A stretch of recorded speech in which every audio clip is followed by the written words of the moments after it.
Sonhos são projetos de vida que, com o decorrer da caminhada, podem esbarrar em obstáculos e aí se perder pelo caminho.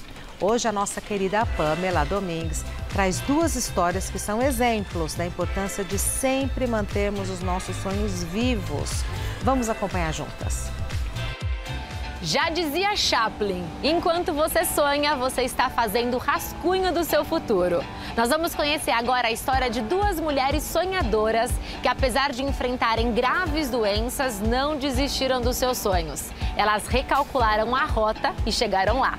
A primeira história é da Rutileia. Ela é cadeirante, portadora da doença de Parkinson e bailarina. Conte pra gente como é que nasceu a sua paixão pelo balé.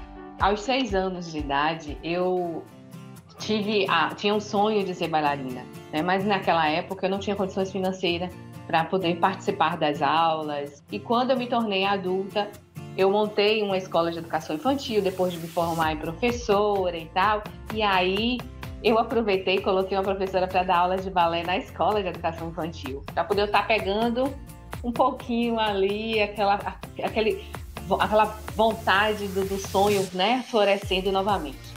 Depois dos 30 anos, foi que eu fui realmente participar de aulas para me tornar professora de balé, tá? E foi assim que, em 2014, eu montei um espaço com as aulas de balé na cidade de Maragogipe, na Bahia, para dar aulas às crianças. E, principalmente, o foco maior dessas aulas, além de aulas particulares, eu dou aula para as crianças que não podem pagar pelas aulas, para realizarem o sonho de serem bailarinos e bailarinas, assim como eu não pude realizar quando criança.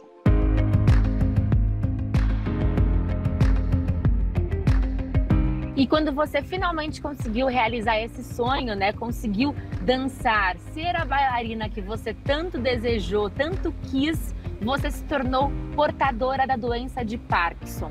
Como que foi para você receber esse diagnóstico? Como que você lidou com isso? Esse diagnóstico, ele chegou como, sinceramente, um alívio. Em momento nenhum, eu fui contra uma palavra contra Deus ou dizer assim, por que eu? Entendeu? Por que essa doença para mim? Nunca. Você lidou com otimismo, então, com o seu diagnóstico, e isso fez com que você conseguisse seguir realizando sonhos. Exatamente assim. Aí o que eu perguntei a ele nesse momento foi o seguinte: eu vou poder continuar as minhas aulas de balé?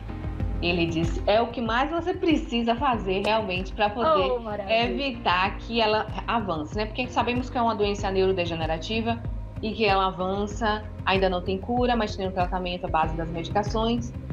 E a qualquer nível de estresse é um processo, porque aumenta tudo e tal, e a gente vai seguindo em frente. Mas eu sempre lido com ela sorrindo.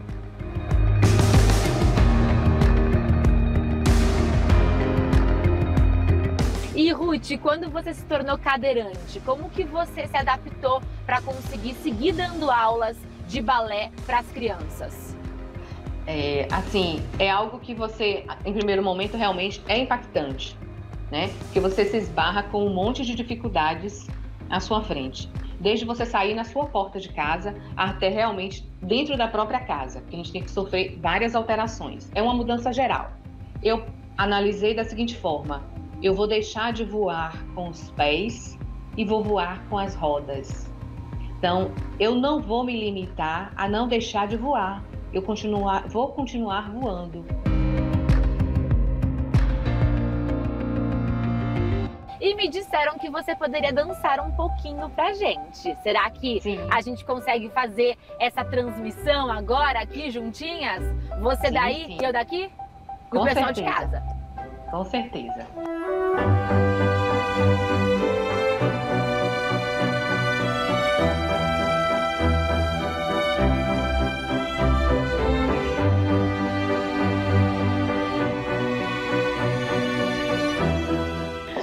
Parabéns, Ruth, que lindo! O que a dança significa hoje na sua vida? Como que ela te ajuda a lidar com o Parkinson? A dança é respirar, é amar, é viver, é vontade de viver, é a vontade de realizar sonhos, essa energia de vida que ela traz, né? Essa alegria para o coração, para a alma. Porque dançar é vida, dançar é luz. E como é que a gente pode te apoiar nesse projeto lindo que você faz de ensinar crianças o balé? Para que eu possa continuar realizando sonhos das crianças e adolescentes que não podem pagar pelas aulas, eu lancei uma campanha há 2 semanas que é a seguinte, assim, adote a realização de um sonho através de uma sapatilha, né?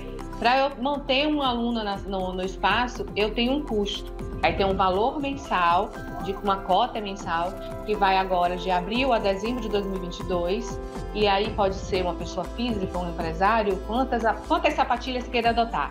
Mas aí seria uma cota mensal para a gente poder realizar esses sonhos durante o ano de 2022.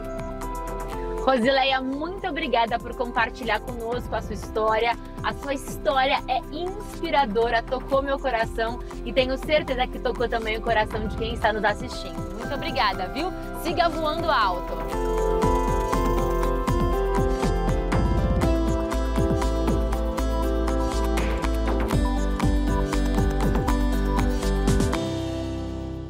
Liege, quando você recebeu o diagnóstico de fibrose pulmonar, você imaginou que chegaria tão longe? Bom, quando eu recebi o diagnóstico, eu não pensava nem em transplantar, na verdade, né? Porque eu pensei que eu não fosse piorar tanto como eu piorei. Realmente foi uma surpresa reescrever essa história.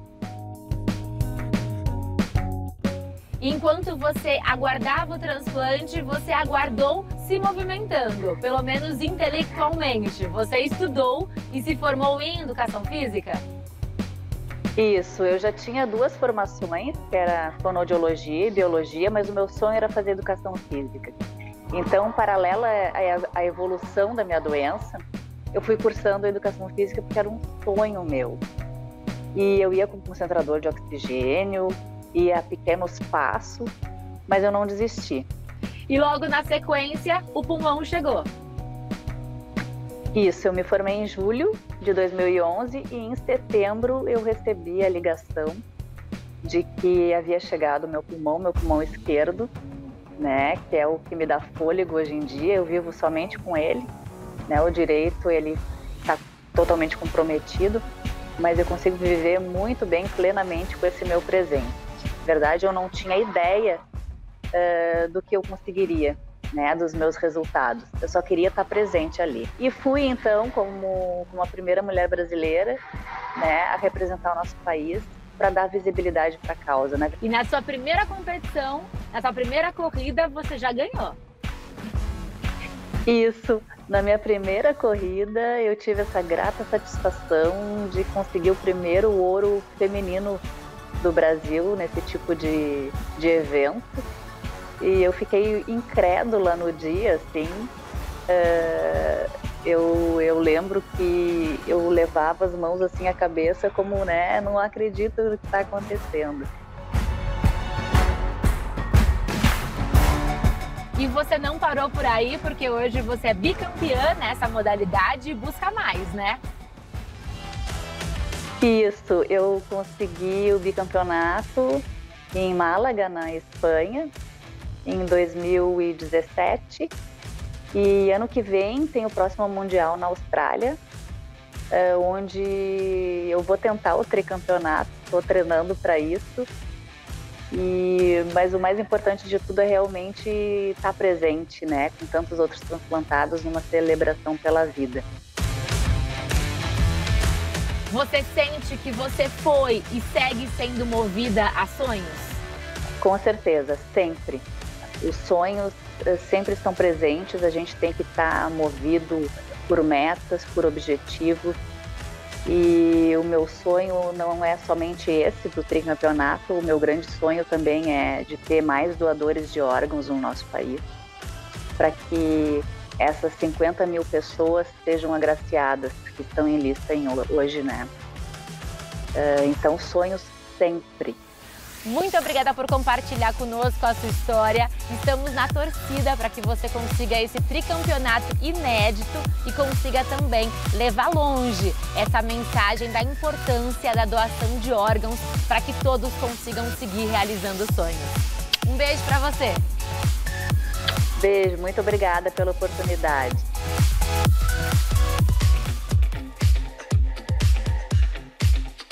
Vai conseguir o tricampeonato, sim, senhora. E eu sempre digo assim que quando a gente é doador de órgãos, a gente precisa falar o tempo todo e deixar por escrito. Eu não perco a oportunidade de falar que eu sou doadora de todos os meus órgãos. Se eu puder doar, tudo vai ser doado, se Deus quiser. Vou dar o Instagram da Rutileia Campos, que está no Instagram como rutileia.campos. Rutileia, do jeito que a gente fala, rutileia.campos. O WhatsApp da Rutileia é 71988820428. 71988820428. E a Liege Galteiro está no Instagram como Liege Galterio. Assim mesmo, Liege Galterio. E também tem o outro Instagram da organização que é Semente... Ai, como que eu vou falar? Semente XETX. Pronto, é assim no Instagram. SemeXETX. E eu vou conversar agora com a Andressa Fontinelli, que é patinadora. Seja muito bem-vinda. Obrigada. A gente já bateu um papo rápido, assim, ela é campeã sul-americana de patinação, mas assim, mais do que isso, é uma guerreira, né, amiga? Comecei a patinar com 15 anos. Aonde? Em Caruaru. Você nasceu em Crato, Isso. mas cresceu em Caruaru. Isso. E começou a patinar lá. Foi. Comecei, tipo, meus pais, quando eu fiz 15 anos, eu sempre quis um patins. Não sei porquê, mas aí comecei a patinar, tipo, em vez de ganhar uma festa de 15 anos, que, tipo, meus pais na época não tinham tanta condição, e aí minha mãe ofereceu um presente e eu falei que queria um patins. Ai, que bonitinha as fotos. Porque quando eu era criança, também meus pais nunca tiveram condições de me dar. Eu comprei depois de grande. Era muito caro. Ainda é caro o patins? É, um patins bom é caro, porque, tipo, aqueles que vendem no shopping, a gente chama de patins de brinquedo, que não dá pra patinar, só dá pra brincar. Então, pra eu ter um patins de verdade, demorou um tempo pra gente conseguir achar e comprar, né? Porque é realmente um investimento. Então, aqueles que a gente acha baratinho e tal, você consegue até andar um pouquinho, mas fazer Isso. manobra não. Não dá pra fazer muita coisa e às vezes você começa a patinar pensando que vai, tipo, ser aquele, igual nos vídeos, você pensa que vai conseguir fazer isso. É você, Andressa. E aí quando bota um patins de plástico não consegue fazer nada. Frustrante. Porque o patins não ajuda. Faz muita diferença o equipamento que você usa, o patins que você usa. Chega a ser perigoso esses mais baratos? Chega a ser perigoso torcer o tornozelo. Então. É bem complicado. Tá, então assim, os pais, se a criança é pequenininha, quer dar de brincadeira... Isso, é bom saber escolher direitinho. Eu tô várias dicas de como escolher no meu Instagram, que aí tem que entender um pouco para poder escolher o patins melhor. Primeira dica para escolher um patins adequado, Andressa? Ele tem que ser firme. Não pode ser patins de pano, aquele molinho. É ruim, ele tem que ser duro. Como, colega? Ele tem que ser durinho. Porque senão o tornozelo aqui, ó, fica mole, é arriscado você torcer o pé. Então é uma tem proteção. muito patins de pano que vai deixar muito mole. É a proteção, você evita de você torcer o tornozelo. Não é à toa que tá aí. É. Né? Que mais, Andressa? Então, tem uns patins também que é aqueles que é de brinquedo mesmo, que você vê, tipo, de várias marcas de desenho animado, sabe? Aqueles não funcionam, não tem rolamento, ele não roda. Então é bem frustrante que às vezes ele é bem caro e você compra e vê assim, tipo, a criança não consegue evoluir, não consegue fazer muita coisa. E às vezes os pais não entendem que é o equipamento, que é o patins. E com o mesmo preço que você compra um patins de brinquedo, você compra um patins bom. É só realmente saber escolher. Tá. Tipo, olhar, tipo, esse aqui tem um rolamento melhor, esse vai girar. E aí o rolamento com o taco mesmo? Ele vai rodar bem, assim. Tem uns que não rodam nada, roda. Tá. E tem esse... Ah, ainda vende aquele de 4 rodinhas? Vende. Ah, eu gostava daquele. Aquele é o modelo quad. Modelo tem quali. vários modelos. O meu é inline, é para uma modalidade diferente. Esse quad, ele é de patinação artística. Que é igual a do gelo, só que no chão. E aí, do gelo não é igual esse? Eu achei que fosse esse, porque é uma lâmina. Então, não é. Tem também. Mas é mais comum, aqui no Brasil, por exemplo, é mais comum o pessoal usar o quad. Tá. De 4 rodinhas. Isso. É diferente andar no quali? Muito diferente. Eu praticamente não consigo andar naquele. Eu sou muito melhor nesse aqui. Você tá brincando? Eu acho muito difícil, mas é questão de costume, né? Eu comecei a patinar com esse, aprendi tudo com ele, então... Então é outra técnica, eu diria. Totalmente diferente. É outro ponto de equilíbrio, é totalmente diferente. E quais são os equipamentos necessários para você patinar com segurança e com consciência? Assim que você começa, joelheira e capacete é o principal, na minha opinião. Quando você está começando assim, as quedas são do nada. Como eu já treino e algumas manobras eu tenho que cruzar os pés, eu comecei a acostumar a não usar mais. Então foi um longo período para tirar a joelheira, para tirar... Então, tipo, se eu começasse a patinar hoje, você vê meus vídeos antigões, todos eu tô de joelheira. Porque cai muito, é muito impacto no joelho. E se você está protegido, não machuca nada. Então, de novo, tem que ser uma joelheira que não pode ser de enfeite. Tem que ser uma joelheira legal também. Cotovelo não precisa, Andressa? Precisa, é muito importante também. É porque eu não usei, mas eu fui errada. Mas é muito importante. É que às vezes a gente faz o que a gente tem condição de fazer, Isso, né? E aí vai encarecendo. Aí tem o patins, aí tem o capacete. Aí tem a munhequeira, tem vários acessórios. Exato. E você patina todos os dias? Quase todos os dias que eu consigo, eu patino. Tá. Se eu não patino, eu treino outra coisa, tipo fortaleço o músculo, academia. Então, outros para melhorar minhas manobras. Então tem musculação? Tem tudo isso envolvido para melhorar a performance. E você está morando em São Paulo? Mudei há pouco tempo. Tô acostumando aqui ainda. São Paulo é uma cidade difícil, né, Andressa? Complicado. O que você mais estranhou aqui? Parece que os dias passam mais rápido aqui. Não dá tempo de fazer nada. Você acorda assim, quando você vê, já acabou o dia. Lá não era assim, lá é mais calmo, eu acho. Então o dia parece que dura muito mais tempo. Rende muito. Você faz uma porção de coisas. Aqui, você pisca e acabou o dia. É muito, muito diferente. E olha que o trânsito ainda não está tão caótico quanto era antes da pandemia. Porque você fazia uma coisa num dia só, sabe? E quando você está numa cidade menor, você faz várias coisas. Eu chegava no outro lado da cidade em 15 minutos. Aqui 15 minutos não chega em canto nenhum. E como que você faz para treinar aqui? Tem parque, academia? Eu treino em parques abertos, eu treino... O que me atrapalha muito é a chuva. Quando chove, eu fico muito tempo sem treinar. Ainda tem essa? Porque lá eu tava conseguindo quadras, a gente tem quadra em São Bernardo, mas fica longe pra mim. A gente tem vários lugares assim que tem quadra coberta, mas não é todo dia, então nem sempre a gente consegue ir. Então, depende sempre. Sua família ficou lá, em Caruaru? Ficou todo mundo lá. Na verdade, minha irmã casou, foi pra Santa Catarina, e aí eu vim pra São Paulo, meu irmão é de Floripa, e meus pais estão em Pernambuco. Tá tudo espalhado. Tá todo mundo espalhado. Tá tudo espalhado. Ali que a gente estava vendo, você estava treinando no Sambódromo. O Sambódromo deve ser ótimo. É maravilhoso, é muito lindo. É um espaço assim aberto. O piso é bom? Maravilhoso. Ali é perfeito. Dá pra você andar de boa.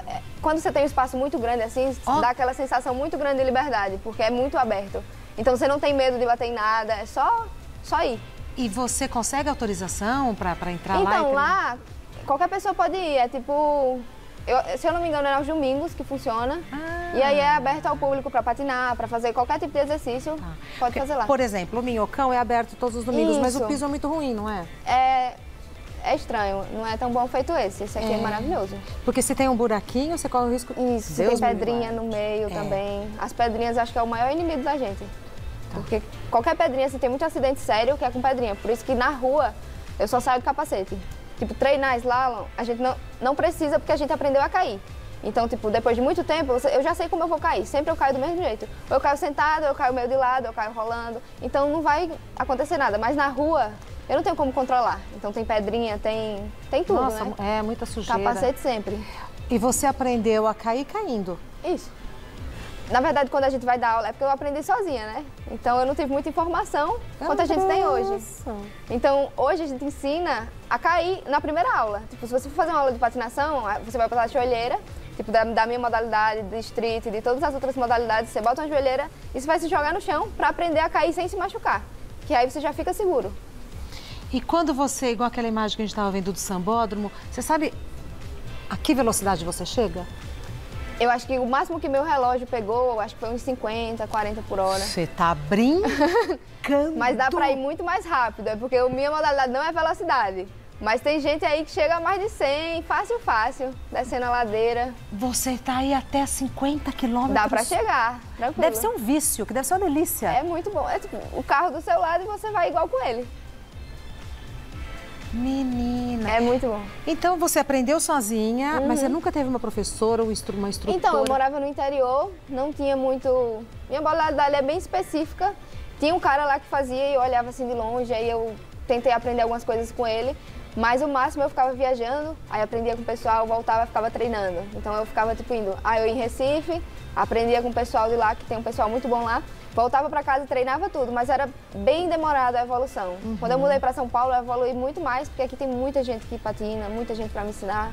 Foi um dos motivos de eu ter vindo para cá também, para poder aprender mais. A gente vê lá no Ibirapuera as pessoas patinando, e tem gente, eu sou leiga, mas assim, aos meus olhos tem gente muito boa lá, Tem gente muito boa. Acho que os melhores estão aqui em São Paulo, hoje em dia. E rola assim uma troca de informações, uma Muito. camaradagem. A galera aqui é muito acolhetiva, então se você chega lá, o pessoal vai explicar qual patins melhor para você comprar. Se você chega na galera, eles vão te acolher mesmo, assim. Vão ensinar tudo. São Paulo tem isso, né? Primeiro, é uma cidade muito difícil. Eu falo como quem veio para cá, né? É uma cidade que oferece muitas dificuldades, mas as pessoas às vezes te estendem a mão de um jeito surpreendente, né? Mas no Nordeste também é assim. No Nordeste o pessoal é muito acolhedor, então... Sem dúvida. É que você não espera isso de São Paulo, que é uma cidade muito fria no primeiro momento, é isso. É bem diferente. E você tem planos? Você vai me falar daqui a pouco. Minha filha, achou que eu não ia fazer isso com você? O esmalte dela, ela que fez, assim. Eu estava conversando lá com a doutora Gabriele. Você nunca teve problema, assim, de quebrar os dentes e tal? Não, um dos meus maiores medos. Hã? Um dos meus maiores medos era isso. Medo dos pais é esse, cair e quebrar os dentes. Mas você já teve alguma lesão, assim, um pouco mais séria? Nunca tive nenhuma lesão, graças a Deus, tudo tranquilo até hoje. Tá. E aqui estão as medalhas, pode pegar ou dá azar? Pode. Não, pega você. Pode pegar. Sei lá, né? Ui. Aí. Quais são as medalhas, Andressa? Essa foi a última que eu participei, foi aqui em São Paulo. A mais Foi recente. esses dias. Ah, é? Foi, faz pouquíssimo tempo, essa daí. Essa foi em Salvador, essa foi em Natal, eu acho. E essa foi a primeira que eu ganhei. Ah, que bonitinho. Essa, na verdade, eu não ganhei essa medalha. Tinha uma menina que era melhor que eu, só que ela não poderia competir nessa modalidade, porque eu estava iniciando. Então, era um campeonato iniciante. Então, quando ela ganhou, porque ela não poderia estar ali, ela me entregou. Então, assim, me marcou muito e me incentivou a continuar. Então, eu trouxe ela só porque ela representa muito mais, tipo, valor sentimental do que... E você vê que o vitória. Esporte desperta. Eu acho assim que o esporte e a educação transformam vidas. Muito. O esporte, essa menina teve uma atitude super desportista mesmo, né? Ela queria incentivar realmente o esporte e eu a continuar, não desistir do esporte, então... Que legal. E ela continua patinando? Continua. Não mais como antes, mas ainda continua. O esporte hoje é o seu trabalho. Quer que eu coloque aqui? Eu coloco. Isso. Ai. O esporte hoje é o seu trabalho? É o meu trabalho. Mas na internet, eu uso o esporte para crescer na internet. Então eu trabalho com publicidade na internet, então eu uso o patins para divulgar as coisas. Mas você também dá, como se fosse assim uma aula, você dá orientação para quem quer patinar? Então, eu ensino muito nos vídeos, eu faço vídeo explicativo, vídeo no YouTube de tutorial de manobra, como fazer. Tudo isso eu explico. Às vezes o que Qual não patins fazer, comprar. né? Exatamente, muito importante. Às Qual vezes patins não comprar. Qual patins não comprar? Não se arriscar além. Para você não escolher errado, né? Muita gente chega com patins errados e... Linda. Porque assim, a gente vê você, dá vontade de pôr o patins e sair andando, entendeu? Porque você faz parecer fácil e parece ser muito gostoso. O segredo é você calçar e não desistir. Porque no começo pode parecer um pouco difícil, mas depois... Em quanto tempo você aprendeu? Eu acho que em 3 meses eu acho que eu já estava competindo. É? Com 15 anos? Isso. É. Né? Mas eu treinei muito, assim, eu passava horas e horas e horas e horas todos os dias treinando. Então aí deu para aprender rápido. Sim, então foi muita dedicação. Foi. Você vai fazer uma apresentação pra gente? Posso fazer. Fica à vontade, faz o que você quiser.